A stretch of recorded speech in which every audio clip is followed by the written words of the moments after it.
There's a vehicle, but there's no Joleen. Oh my God, where is my daughter? Search for a 34-year-old mother of three, Joleen Cummings, was last seen at this Tangles hair salon. Joleen's clients had been with her for years. She loved being a stylist. We always talked about her kids. They were her heart. They were her heart. She was supposed to leave work at Tangles hair salon at about 5 p.m. You can see on the video a figure dressed in all dark clothing. The 34-year-old is going through a divorce and custody battle. And then she had a boyfriend that we discovered that there had been a recent domestic incident with him. Do me a favor, let me hold your hands up like that. You got some scratches on your wrist there. Kimberly Kessler has been known by 14 different aliases, and she would find these aliases from cemeteries or from obituaries. She could use the same electric carving knife and very quickly cut up a body. When I attempted to locate the resident, no such address even existed. Fake also to Joleen meant that you're not who you say you are. And that's why she was going to find out, who is this person? Your wife is in a bar, you said she's unresponsive? This is what he's going to tell you. How to get out of that situation. And I grabbed the gun. Trying to find the first place to put a body. No, sir. The only thing they could do was kill him. You want to say anything? We, the jury, and to find the defendant.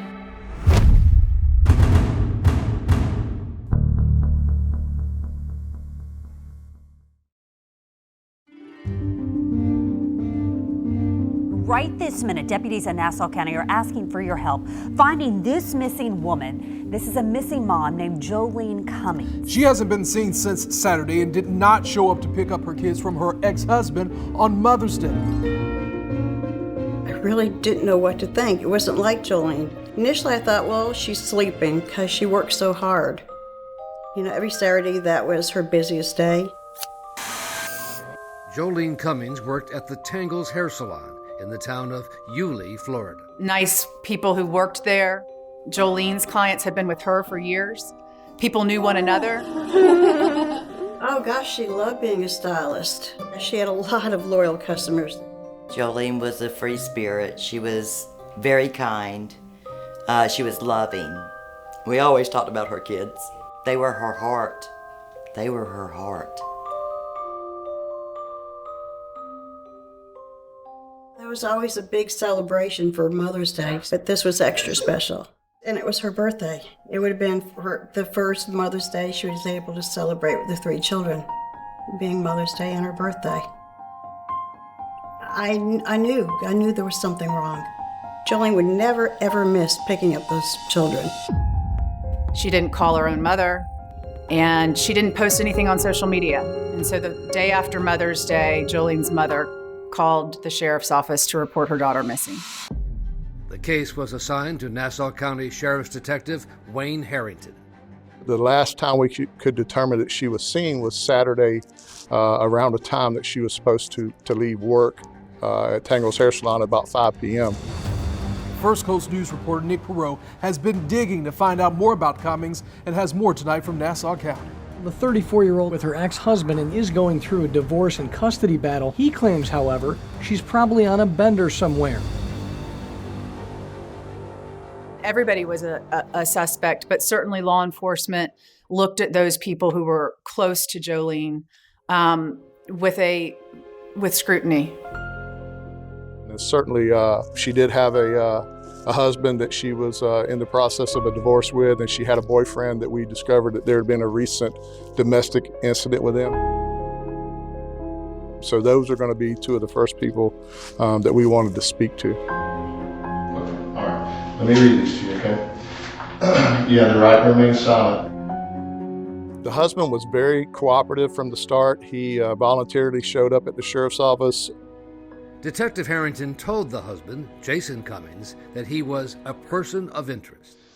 I'm here because Joleen's missing, okay? She hadn't been seen since she left work on Saturday. My hope is that she is going to turn up.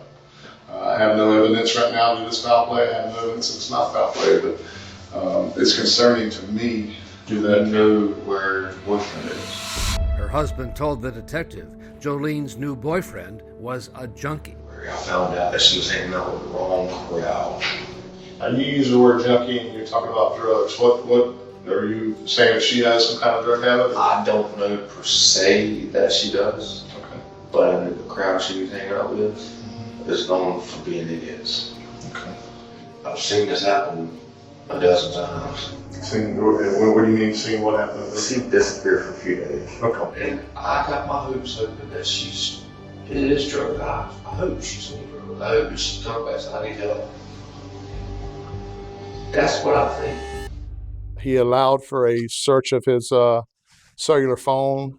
He allowed a search of his vehicle, and he gave a account of his activity for the weekend. And we did follow up and verify his alibi.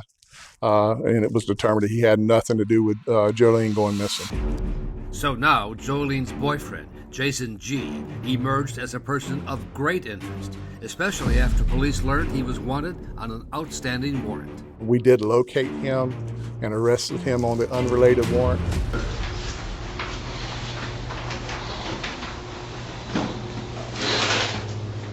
I want you to know you're not charged in any way with her being missing. Right now, we don't know if foul play is involved or not involved. You know, they had had issues in their relationship that became known to law enforcement. Do me a favor, let me hold your hands up like this. Okay. Flip them for me. You got some scratches on your wrist and everything. Tell me about those. He said they came from playing with his dog. We did have a report of a confrontation at her house a few days earlier. Do you mind if I take a look at your chest and back, make sure you don't got a bunch of claw marks or anything? So certainly we wanted to talk to him.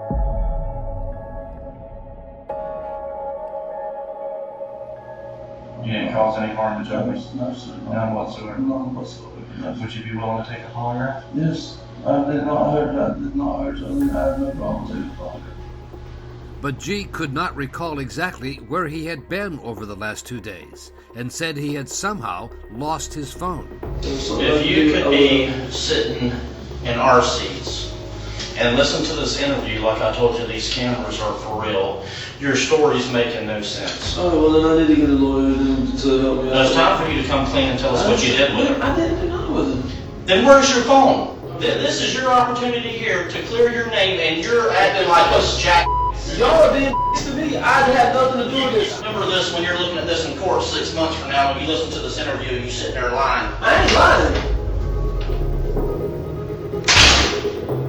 But there was still no evidence of a crime, no sign of Joleen or of her car. You know, she's an adult.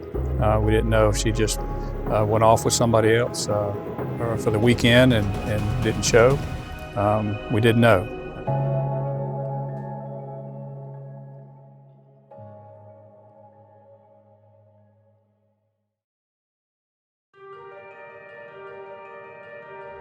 Good evening from Yulee.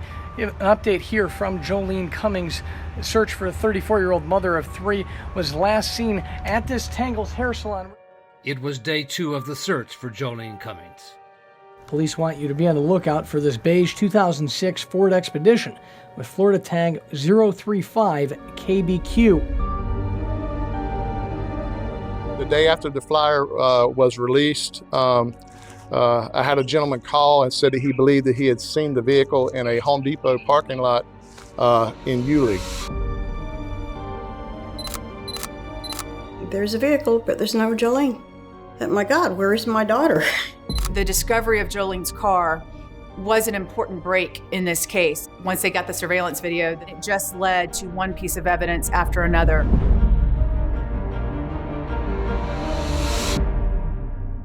The video showed the vehicle being parked there about 1:17 a.m. You can see on the video a figure dressed in all dark colored, appeared to be all black color clothing, walking towards a nearby convenience store. We knew she was a woman dressed in all black, but law enforcement did not know who she was. She eventually asked the clerk to use the phone to get a taxi cab. We started looking at it, this possibly foul play involved with this missing person. We may be working something here other than just a missing person. All of these things are happening at one time while detectives are at the salon, talking to the owner, finding out who was last with Joleen. The women at the salon said Joleen and another stylist, Jennifer Seibert, were scheduled to close up the salon on that Saturday. They were able to put two and two together and have one of Joleen's colleagues actually identify Jennifer Seibert from the video. Jennifer had already raised suspicions earlier in the day.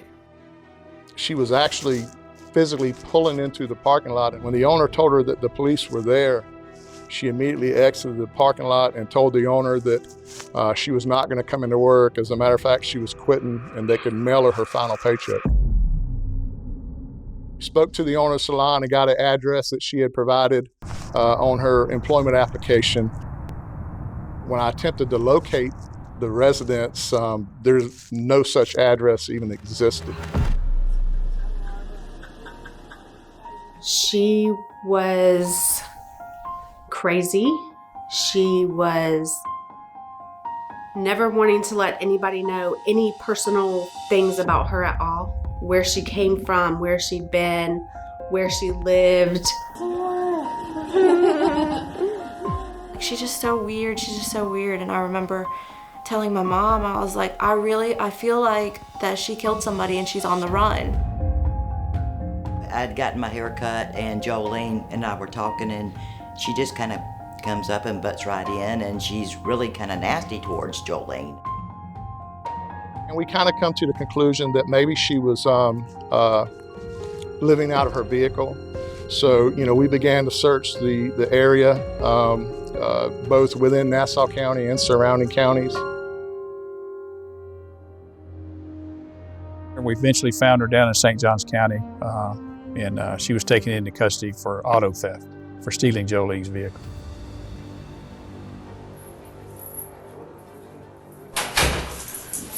My name's Wayne, this is Charlie.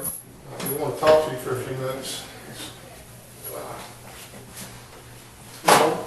What name do you want me to call you? Because I was talking to the detective that drove you up and he said I might have been calling you by the wrong name. When you run my fingerprints through, they come up as Kimberly Lee Kessler.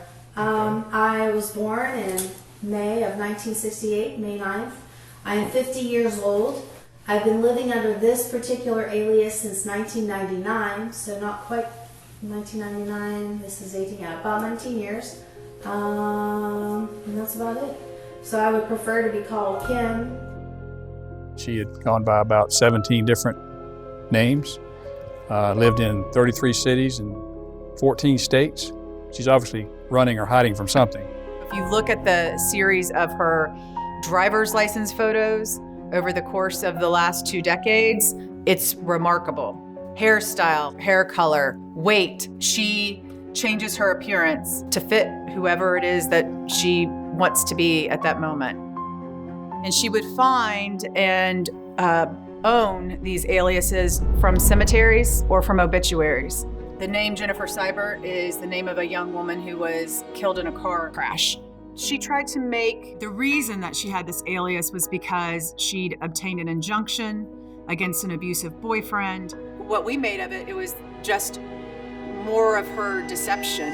Okay, I just want to make sure that I'm calling you by your right name. I was trying to build a rapport with her. I noticed right away that she loved to talk about herself. I was working as a topless dancer, and that was before my truck driving debut.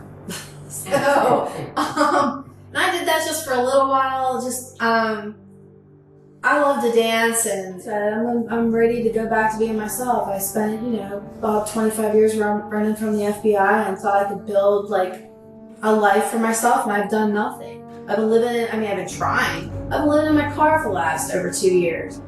The interview took a different turn, and we started confronting her about the disappearance, and that we believed that she had done something with Joleen.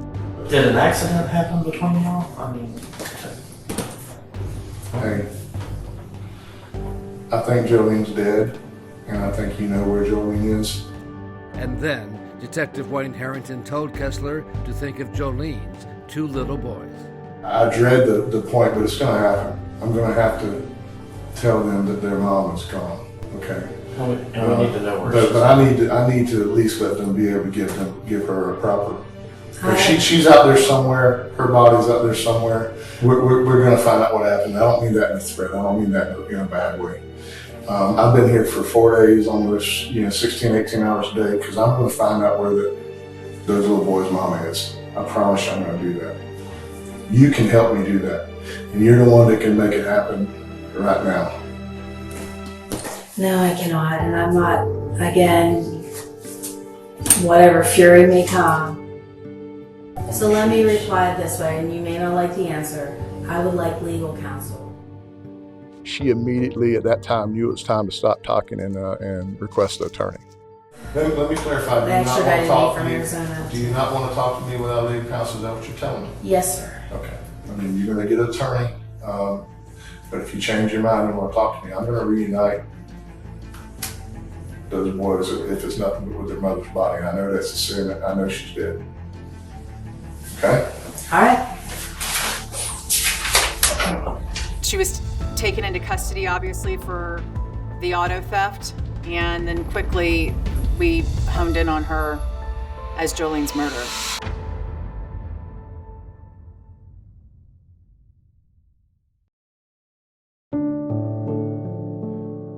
Now there's a growing memorial for the woman police believe to be dead. The hair salon was now a crime scene. At that time, I said, we got to get our crime scene guys over to that salon and really process it to the naked eye, just general appearance. She did a pretty good job of cleaning up. But the forensic team has ways to see what the naked eye cannot, using a chemical called luminol, or blue star, that turns blue when it detects even small amounts of blood. Basically, there were areas of the salon that literally lit up like a Christmas tree. It was very obvious that there had been a significant amount of blood throughout the salon. There was a mop that was located in the salon that had obviously been cleaned, but it also tested positive for blood, which indicated that, that was one of the items that was used to clean the salon.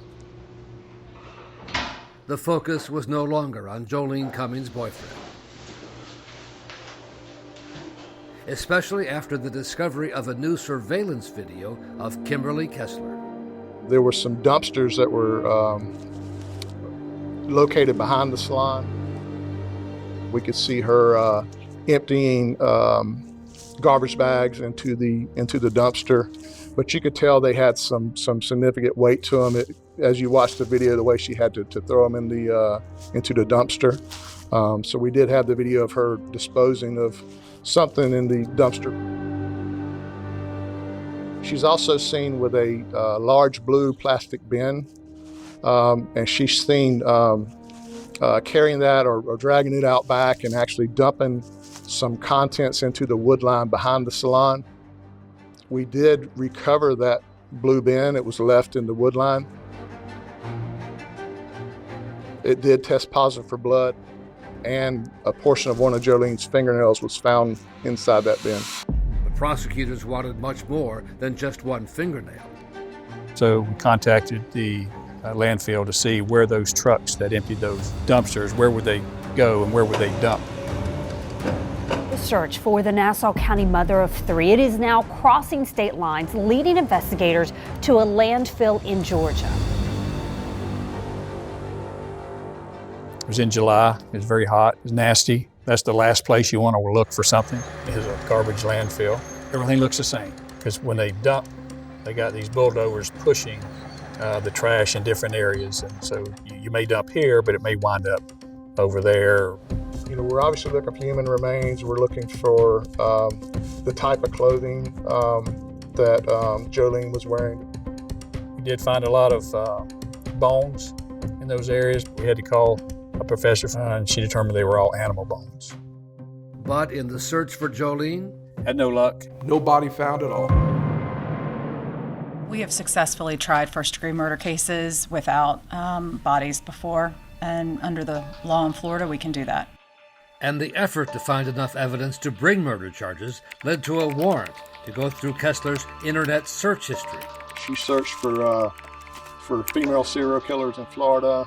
She searched for no body, no crime. And detectives tracked down people around the country who had dealt with Kessler. A doctor at the Mayo Clinic in Minnesota who had rented her an apartment. Her lifestyle was bizarre. She had a significant amount of paranoia and delusional mental activity. A man in Texas who met her online. And then when she came up here, she offered to marry me.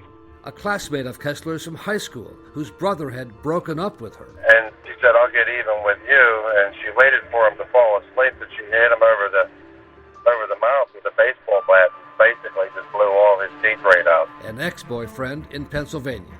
She had a cat. And she's like, well, I couldn't take him with me, so I had to kill him. Did she say how she did that? She shot him with a shotgun. But in the case of Joleen Cummings, detectives believe Kessler took a much different approach. We actually had video surveillance and a receipt of her going to the Walmart store in Fernandina Beach. She purchased a gallon of ammonia, some glam gloves, rubber gloves, and what was shocking to me, she bought an electric knife. Now I'm thinking, you got to be kidding me. She's not going to do something like this. We retained a forensic anthropologist who conducted an experiment on a cadaver and was able to confirm that, in fact, yes, she used the same electric carving knife that we know that Kimberly Kessler bought from a Walmart. And very quickly and very easily, you can cut up a body.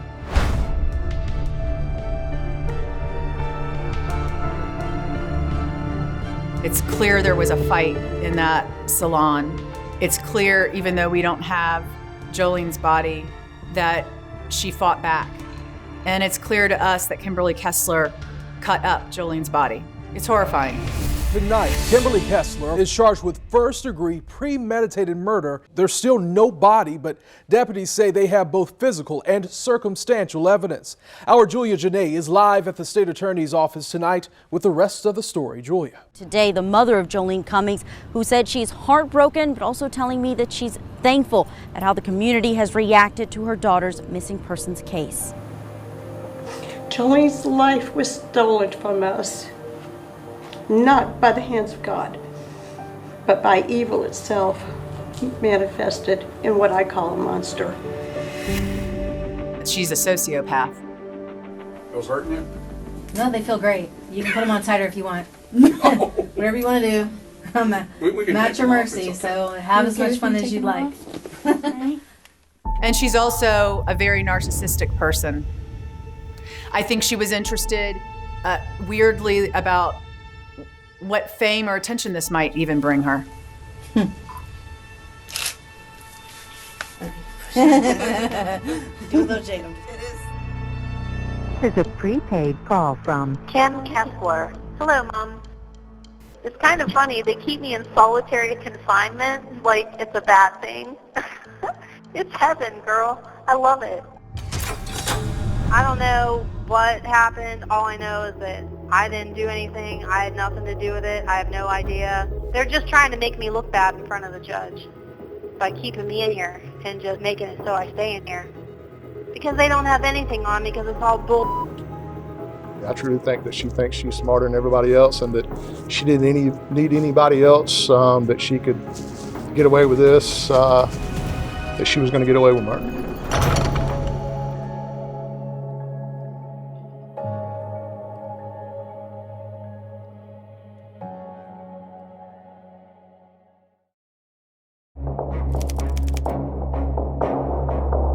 Miss Kimberly Kessler, or Cyber, she said she will not want to come out to court. She's going to put out a show. While she was held in the Nassau County Jail pretrial, she went on a hunger strike. She got down to 70-something pounds. I did go over and talk to her one day. I asked her why she didn't eat. She said she was afraid she was going to be poisoned. She did terrible things in the jail. The guards who were responsible for keeping her safe and fed and were incredibly abused by Kimberly Kessler. She would throw her feces at them, and she did searches about what the punishment, the penalty for doing that was. She was playing crazy, she was acting crazy, but she wasn't crazy. But Kessler's defense lawyers saw an opening that they could prove she was not competent to stand trial. So her lawyers brought this incompetency issue before the court on multiple occasions. We are following breaking news this afternoon. A judge has ruled that Kimberly Kessler is incompetent to stand trial for the murder of a Nassau County mother. She will now be sent to a Florida behavioral hospital. She's a nut, for lack of a better word. Does she have personality disorders? She probably does. But is she crazy and doesn't understand? No, I don't buy that for a minute. But there would be no trial unless the prosecution could reverse the ruling and prove Kimberly Kessler was indeed competent to stand trial. The competency hearing was pivotal. I'm a psychiatric mental health nurse practitioner. Alexandra Johnson was the prosecution's key witness. That her behavior is something that is thought out and organized, as opposed to somebody who's just smearing feces everywhere. And our prosecutors did a really fine job of bringing in the guards who were communicating with her on a daily basis. Is Ms. Kessler capable of communicating her thoughts with her needs to you? Yes, ma'am. Everything I heard you say. We had a fantastic judge in this case, trial judge. It became very apparent to all of us and the court that this was just more of the same. Her deliberately attempting to control a scenario. This is not a crazy person or an incompetent person. And first at 5 tonight, a high-profile murder suspect is competent to stand trial. The ruling comes just 3 months after Kimberly Kessler was found mentally incompetent to stand trial. But it would be a murder trial with no body, and in the courtroom, no defendant. Every time she came into the courtroom, she had outbursts. Jordan Beard is Joleen Cummings' cousin. She was just yelling. She wouldn't cooperate with anybody, wouldn't cooperate with her attorneys. I refuse it.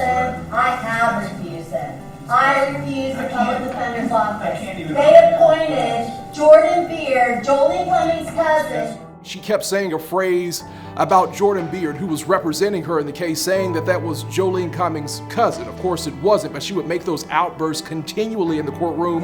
What, you don't want the public to know that? You don't want them to know?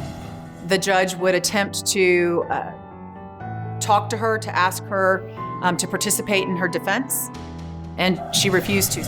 All right, here she has been removed from the courtroom. So the judge, there was no way to really conduct court with her in there. The jury did not know about the multitude of times that Kimberly Kessler had tried to act crazy, fake crazy. They didn't know that at all. And they also didn't know why she wasn't in the courtroom. Kessler was downstairs in a holding area, watching a video feed from the courtroom. Finally, one last instruction I need to read to you. Kimberly Kessler is absent from these proceedings at this time. This is a matter which must not in any way affect you during the proceedings in this case. You must not engage in any speculation nor draw any inference from Ms. Kessler's absence. It must not in any way affect your verdict. So at this time, counsel for the state ready for it to begin. Good morning. On Saturday, May 12, 2018, Joleen Cummings was a devoted mother of 3 young children.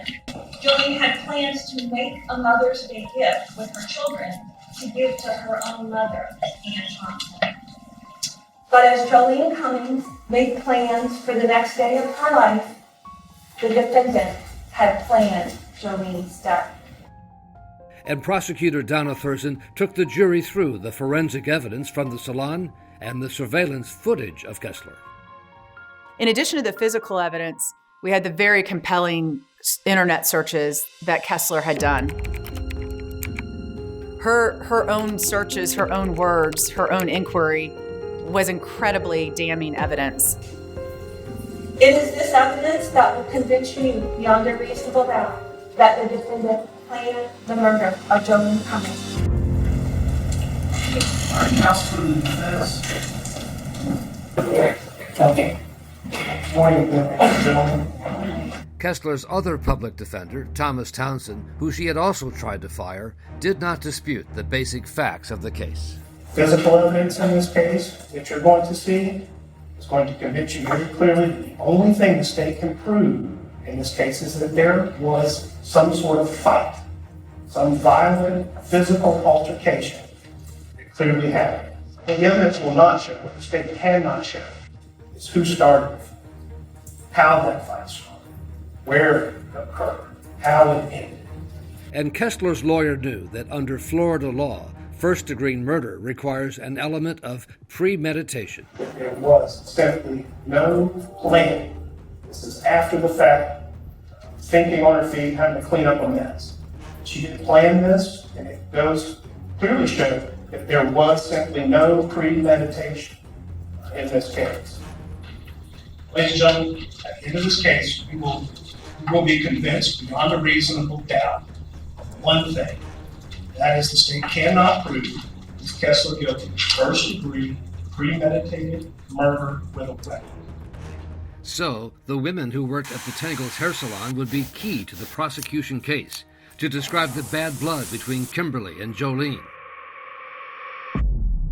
Salon owner Vicki Simmons read text messages Joleen sent her about Kimberly. It's just real smart mouthy towards everyone. It's been a week. I'm just trying to avoid her. She has been real negative. There is some things little off about her. I can't put my finger on it. Joleen started to become suspicious of Jennifer Seibert. She, I think, doubted Jennifer Seibert's story of her life. Salon manager Ann Morgan testified by Zoom. She told defendant, go away, I don't like you. Go away, I don't like you. And then. Do you remember Joleen Cummings telling the defendant, you're fake? You fake, yes. I remember so that you fake, go away, I don't like you. I think when she used the word fake. Fake also to Joleen meant that you're not who you say you are. Like, Joleen was good at her instincts about people. And that's why she was going to start Googling her to find out, who is this person?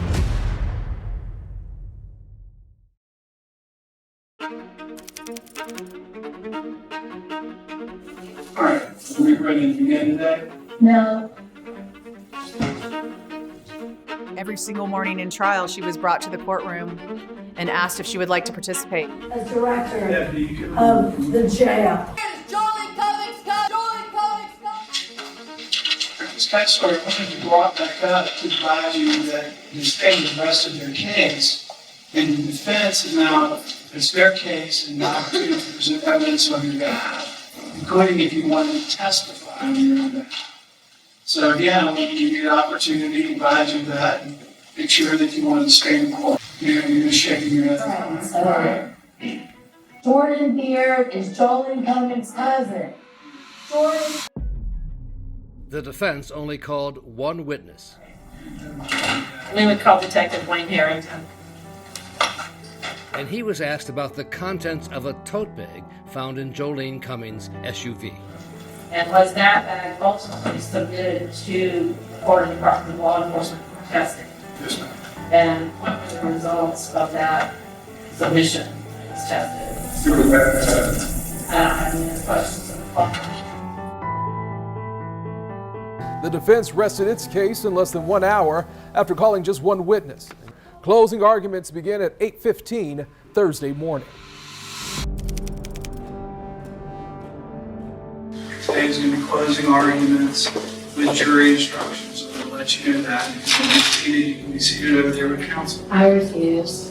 Okay. I refuse. Do you want me to say it again? Sure. I refuse this venal, unjust counsel.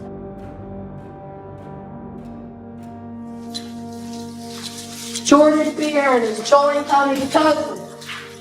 Jordan Beard is Joleen Cummings' cousin. So at this point in time, I will proceed to counsel for the state. The defendant was the last person with Joleen.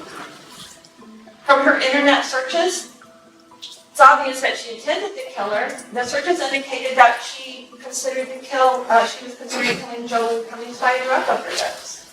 That is all the evidence you need to find the defendant's premeditation beyond a reasonable doubt. The defendant wanted Joleen Cummings, right? She killed her. And she attempted to conceal her crime. One of her last searches. No body, no crime. That's a confession. May it please the court, counsel, good morning. I submit that any one of us could have Google searches, web searches, cherry-picked from our phone or our computer, taken out of context, could look evil or nefarious without saying, well, yeah, I was listening to this podcast or I read this article. Everyone following this case, everyone's been following this case for 3.5 years, has probably Googled something similar. That doesn't make any sense. Those web searches lack context. So what does all of this show? What has the state proven to be beyond a reason that there was a fight? That there was violent conflict after 5 o'clock, it's done by 7:50. That's what we know. But what the state cannot offer you, they have absolutely no proof of, are the questions that you need to decide this case. Who started it? Who was the aggressor in this fight? Who was defending themselves? How did it end? There are no answers to those questions. You don't get to fill in the blanks. And it may not seem fair to say, well, it could have been this, it could have been that. No. His offer shows both of them. It's no fight throughout this salon, front to the back. Your Honor, gentlemen, jury, we're asking you to find Ms. Kessler not guilty of this offense. Thank you. We're taking a live look here at the Nassau County Courthouse as we are on verdict watch. Right this minute, jurors are deliberating in the case against Kimberly Kessler for the murder of a Nassau County woman some 3.5 years ago. Ms. Kessler has been advised that the verdict has been reached in your case. I'm going to bring you the opportunity to participate and listen to the verdict. All right, to do that, you again must not disrupt these proceedings. Refuse. Pardon? No, thank you. All right. You want to go back downstairs? Yes. All right, fair enough then. You can take her back.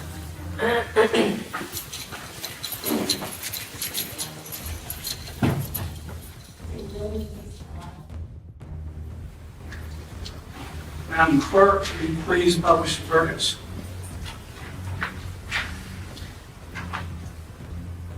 The Circuit Court of the 4th Judicial Circuit for Nassau County, Florida, verdict count 1, first-degree murder.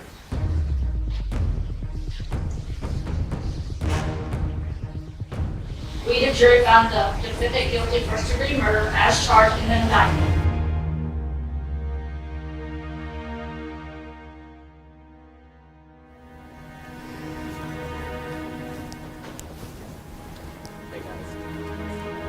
It's been a long 3 years.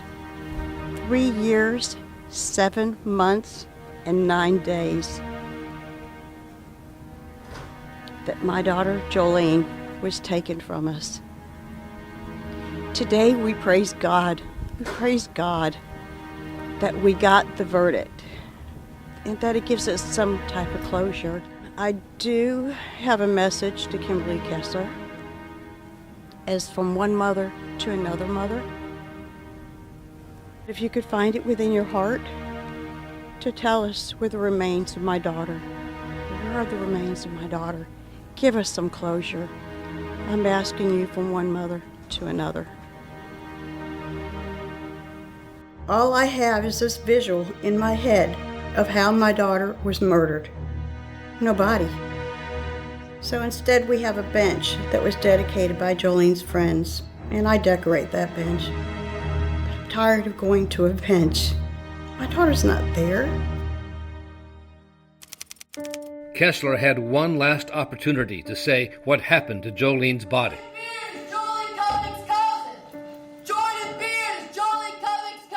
But instead, she continued to rant and rave.